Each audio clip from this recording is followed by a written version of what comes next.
ઈશ્વરનું નામ લ્યો ને એની પહેલા માનું નામ આવે. ગૌરી શંકર માં આગળ છે, સીતારામ માં આગળ છે, રાધે કૃષ્ણ માં આગળ છે. તમારે ખાવા માટે જોતું હોય ને તો અન્નપૂર્ણા માં પાસે જવું પડે. પૈસા જોતા હોય તો લક્ષ્મી માં પાસે જવું પડે. વિદ્યા જોતી હોય તો સરસ્વતી માં પાસે જવું પડે. દીકરા જોતા હોય તો રાંદલ માં પાસે જવું પડે. ભાઈ ભાઈ હું મને એક ભાઈ કહેતા હતા, મને કે આ બધું બહેનોનું તમે કહો છો, માનો તમે કહો છો, મને કે ભાઈઓ પાસે શું હોય? મેં બુધાલાલ તમાકુ, એની પાસે બીજું શું હોય? માં છે એ માં છે બાપુ. અખિલ બ્રહ્માંડના માલિકના વિશ્વનું જો સર્જન કરનાર હોય તો માં ભગવતી દેવી શક્તિ છે. એવી બાપુ જનેતા હોય, એવી માં હોય ને તારે જ બાપુ આવા બધા સંસ્કારોનું સિંચન થતું હોય છે. બાકી ભાઈઓનું તો બધું ઠીક છે. જ્યાં ધર્મ ધ્રુજો પુરુષ નથી પૂગી કે દેશની આબરૂ દીકરીઓ રાખી. તમે કહો તો હવાર સુધી દીકરીઓના દાખલા આપો. જ્યાં ધર્મ ધ્રુજી ગયો, પુરુષ નથી આપી ગયો અને પુરુષ જ્યાં થાકી ગયો ત્યાં બાપુ દીકરીઓએ હાથમાં લગામ લીધી કે તમે બેસી જાઓ. આ દીકરીઓ બાપુ ભારતની આર્ય નારી જેને કહી શકાય.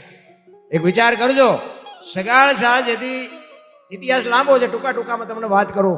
સગાળ શાહ ને અહીંયા અખિલ બ્રહ્માંડનો માલિક આવે ને દીકરાને કપાવે ને પછી કે તમે વાંજિયા થઈ ગયા, હવે મારે ખાવું નથી. થાળીને ઠેપુ મારીને ઉભો થયો ને, સગાળ શાહ ભાંગીને ભૂકો થઈ ગયા. કરે તારી ભલે થાય, દીકરો કપાવીને હવે આ કહે છે ખાવું નથી. સગાળ શાહની માથે આપ ફાટ્યો અને ચંગાવતી કહે છે કે તમે બેસી જાઓ, લગામ લાવો મારા હાથમાં. વાણિયાની દીકરી, વિચાર કરજો કેવી જનેતા છે. માં તો માં છે. હું તો આ દીકરીઓને સલામ કરું છું. સમર્પણની મૂર્તિઓ છે રામ. પણ હવે અત્યારે જો કે બહુ કીધા જેવું નથી. અત્યારે ફેશન એટલી બધો દી ઉઠાડ્યો છે એટલે થોડીક પીડા થાય છે. પણ માપે માપે હોય ને તો સારું લાગે. એટલે કે હું તો આ રામાયણ છે ને, રામાયણની વાત કરું તમને કે સીતાજી કે લક્ષ્મણ રેખા ઓળંગી ગયા અને એનું હરણ થયું. તમે એમ માનો છો કે સીતાજીમાં શક્તિ નહોતી? એમ સીતાજીની બાપુ એક દ્રષ્ટિ રાવણ માથે પડે ને તો આ ધરતીમાં રાવણની રાખ ન પડે, ઉડી જાય.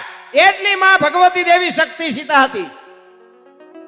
પણ એ તમને ને મને માર્ગ બતાવ્યો છે કે બાપુ લક્ષ્મણ રેખા જે ટપી જાય ને એનું આ દુનિયામાં હરણ જ થાય. પછી બાપ હોય, દીકરી હોય, માં હોય કે ભાઈ હોય, જે આ દુનિયામાં લક્ષ્મણ રેખા ટપી જાય એનું બાપુ હરણ જ થાય. ગામો ગામ રાવણ રખડે છે, મરી ગયા એમમાં ન રહેતા.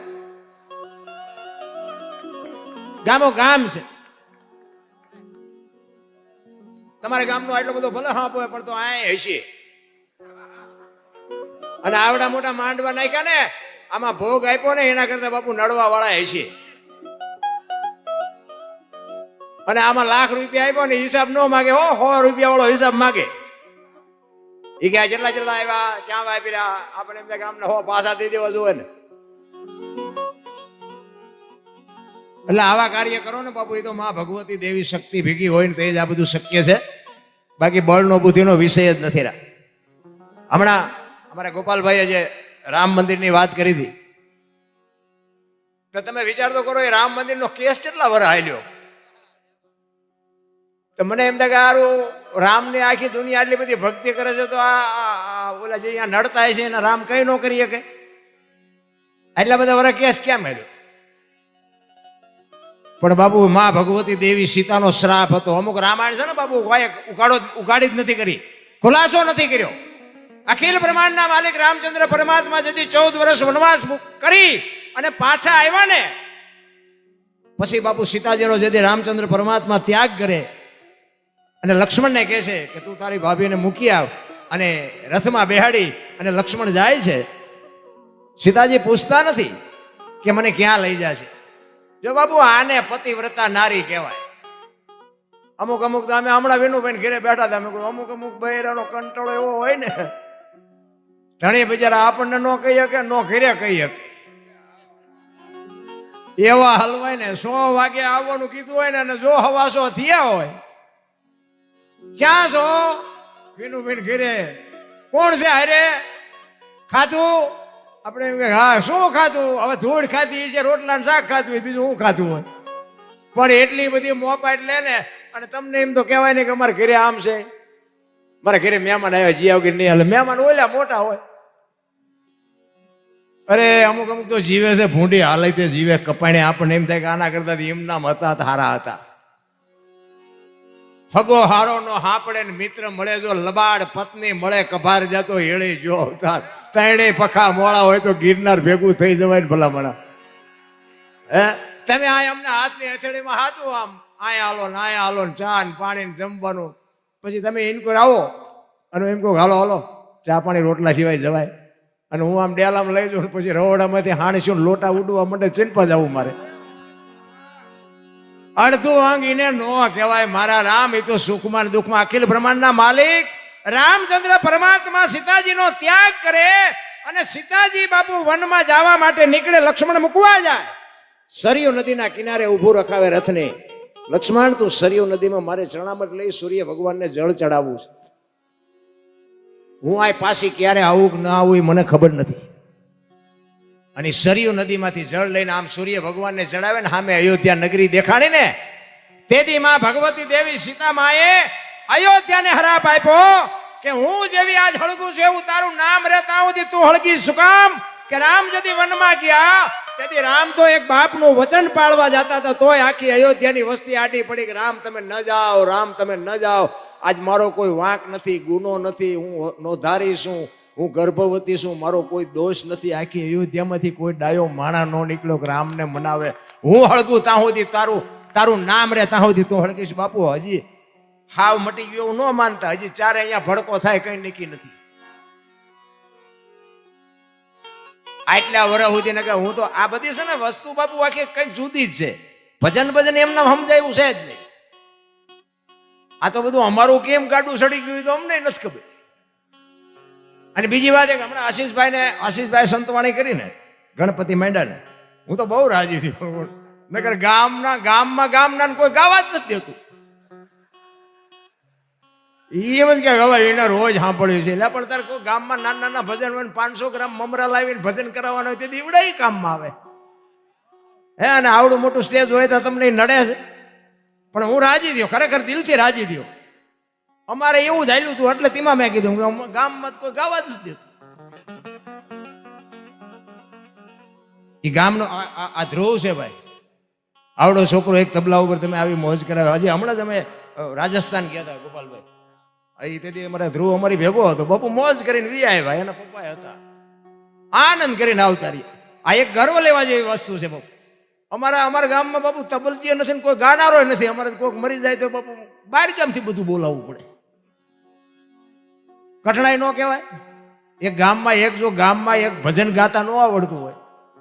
અને આપણે ગોપાલભાઈ તો બાપુ એની આટલી ઉંમરની એની શરૂઆત હતી તેનું ઓળખો એને ખૂબ. એકવાર બાપુ આ બધાને એકવાર જોરદાર તાલીઓથી વધાવી દો. કારણ કે એક તબલજીના ઠેકાણા હોય બાપુ 100 તબલજી. આ માની કૃપા કેવડી.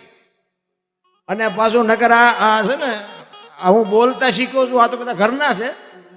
આમને તો જેમ કહું એમ સાંભળે એવા છે. નકર હું આ બોલતા શીખ્યો ને આમના કંટાળે જ શીખ્યો. આપણે કે આ મેળ મને હજી ખબર નથી પડતી આમાં મેળ બેળની.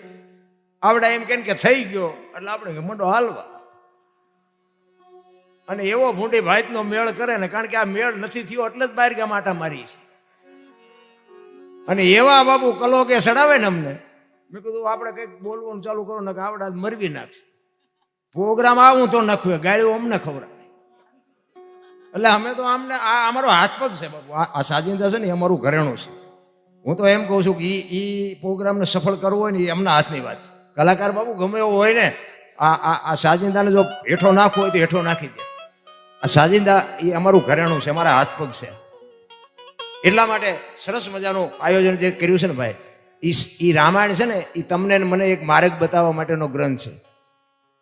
તમે જો એક રામચંદ્ર પરમાત્મા કે ઓલું હોનાનું હણિયું આવ્યું ને મારવા ગયા કે છે ને રામાયણમાં બધા સાંભળ્યું છે. હોનાનું હણિયું અત્યારે આવ્યું હોય તો આપણે હોત ન માની કે હોનાના ધણિયા નહીં હતા હોય. ત્યાં રામને નહીં ખબર પડી હોય કે હોનાનું હણિયું છે. અને રામ પાદરું સીતાજીએ કીધું કે આને મારી આવો ને રામ તરત હાલતા થઈ ગયા. રામ ન સમજીએ કે પણ આપણને બાપુ એક લાઈન આપી છે કે મોહની વાંહે બાપુ આંથળું ક્યાં કરો ને એટલે વાંહે ઘરનું પતન જ થાય. પાદરા મોહ વાંહે નો હળીએ ચડી જવાય. એ બાપુ રામાયણ તમને ને મને એ માર્ગ બતાવે છે. રામાયણ છે કઈક જુદી. તમે જો સીતાજીને મેં કીધું ને, સીતાજીને રાવણ કોઈ દી લઈ જ ન શકે, પણ લઈ જવાનું કારણ શું છે? અને આમાં જો અમુક વાતો છે ને, રામ વનમાં ગયા તે બધા કહે છે એટલે હું કહું છું, રામ જ્યાં તારા આપણે હતા ને કોઈ કોમેટું બોમેટું કાતે કઈ મોકલતા નહીં.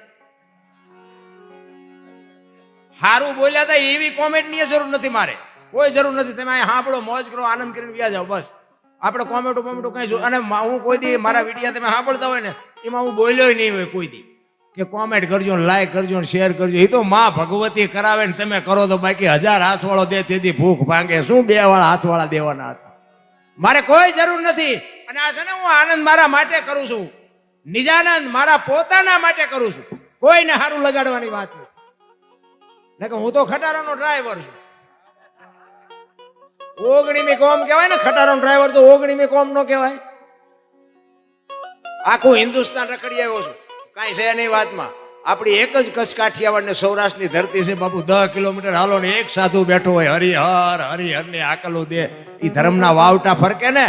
ઓલા પણ તમારે જાવું હોય તો આટો મારો મારી આવજો. હા, પૈસા લઈને નથી ખાવા દેતા, આયા બાવા મફત ખાવા દે.